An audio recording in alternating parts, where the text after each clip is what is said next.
Unfiltered podcast dated March 23rd, 2023. Today's unfiltered topic, Zion Williamson and the Pelicans.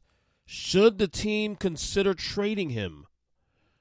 Well, I didn't have this take, but Kendrick Perkins of ESPN did, and he shook a lot of feathers on his take on NBA Today yesterday.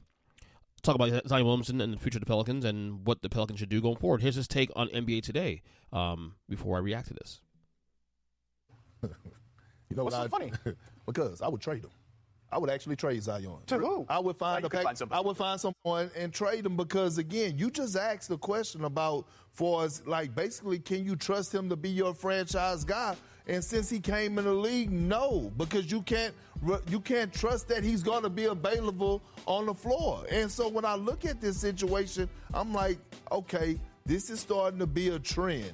Like every single season, we like, oh, Zion and lost weight. Zion looks healthy. Then all of a sudden, this happens. If I'm the Pelicans, I have Brandon Ingram. I have C.J. McCollum. I have a bunch of young pieces that are over there playing extremely hard that has a bright future. I would actually consider trading him this offseason, to be honest with you. Hot take time on Kendrick Perkins, who's known for takes and stuff. And I have to admit, Kendrick Perkins, when he first came to ESPN a couple years ago, was a big fan. I thought he was too take-ish. Now, granted, you're doing sports media, you're trying to stand out, and I get that. But he's really grown on me the last couple of years, especially in the last year. I think he's really found his niche and found his stride on the Full Letter Network. Now, back to the topic at hand, Zion Williamson and the Pelicans. Zion Williamson, wow. It feels like forever that this guy was literally a MVP candidate. I remember doing my basketball podcast, and one, when I first started the show in December. I remember one of the first topics I said on one of the first episodes I did was Zion Williamson is probably, if not my leading MVP candidate right now, definitely in the conversation. And he played 29 games. He's played 29 games this year so far.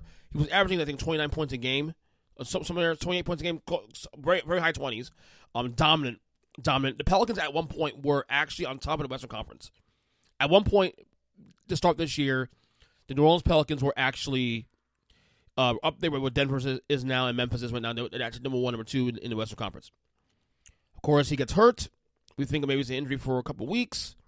Weeks turn to months. And now the Pelicans are now on the outside looking in for the playoffs, for the play-in, actually, in the Western Conference. So, this has been the case for Williamson's entire tenure in New Orleans. He's always hurt. Obviously, when he's there, he's not just good, he's fantastic. He's elite. Let's put it this way. If the injuries were a thing, Zion might be a top 5 player in the league right now, and we're having a conversation about that. Seriously. He's been that good when he's on the court. So the question about Zion and his future and what they should do.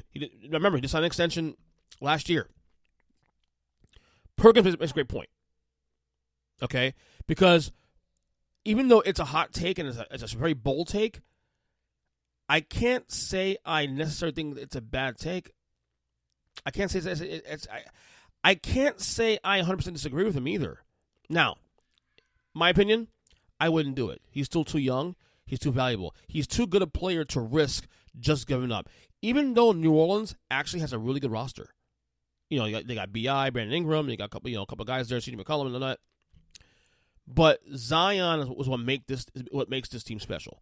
And even if his career is going to be injury-riddled going forward, we don't know. We'll see how it plays out. He's still worth the risk of holding on to. And who's to say that maybe after this year, this isn't an issue moving forward? We have examples of guys elite guys especially, who started careers off slow due to injuries and since then have been elite players, most notably Joel Embiid in Philadelphia. You guys forget. He missed the first 2 years of NBA basketball. I think it's his third year. He played 29 games, 31 games. Maybe it was his second year. I'm not sure exactly. But he missed a chunk of basketball the first 2 years of his career. And now he's my MVP leaderboard right now, currently. And he's been relatively healthy the last couple of years. He's changed the narrative. If this is like a middling player, not necessarily a superstar, but maybe a star, I can see maybe just poaching ideas, because you'll get a haul back for Zion, but you'll never get a guy as good as Zion Williamson. I think the reason you can't trade him is he's too much of a risk to lose him. The risk of losing him is greater for New Orleans, that he goes somewhere else and flourishes and actually change the narrative to that when you say, well, why the hell did you do that in the first place? I couldn't do it personally. I as a general manager could not live with myself if that was the case.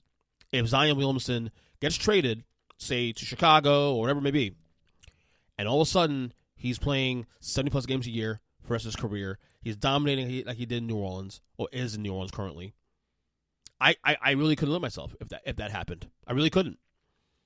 So, that being said, while Perk's take on ESPN was not a bad one, actually I think it was a good take, I wouldn't risk it. He's just too damn good. He's just too good. And New Orleans, change his body. I guess you lose some weight. I don't know what to do. What he should do to change the narrative about him. But what we do know is that when he's healthy, you saw it this year. He was literally an MVP candidate early in the year before getting hurt. He's just too good to risk giving up. You push your chips in for the time being anyway. Push your chips in. Maybe next year. If it never continues, maybe consider it going forward. But for now, you hold to Zion. Until next Unfiltered.